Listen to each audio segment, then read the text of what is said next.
Англиар бутархай тоо хэлж сурцгаая. 1/2 буюу 2/1. 1/2. За дараагийнх нь 3/1 буюу 1/3.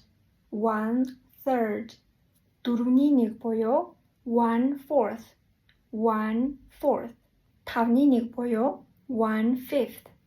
1/5. 6/1 буюу 1/6. 1/6. 8-1 гэх юм бол 1/8, 10-1 гэх юм бол 1/10, 12-1 гэх юм бол 1/12 гэх мэтчлэн явнаа. За тэгвэл 3/2-ыг юу гэж хэлэх вэ? 3/2-ыг 2/3. 2/3 буюу сүүлд нь s нэмж байгаа. Дээр хуваагдж байгаа тоон 2-оос их байх юм бол s нэмдэгэ гэсэн үг. За энэ болохоор 1/5 гэж байгаа. За хэрвээ энэ нэг нь 2 болчих юм бол 2/5 болно. За тэгээ хамгийн сүүлд нь нэг бүтэн гэдгийг 1 whole гэж хэлнэ. 7-1-ийг юу гэж хэлэх вэ? Доор комментээр бичээрэй.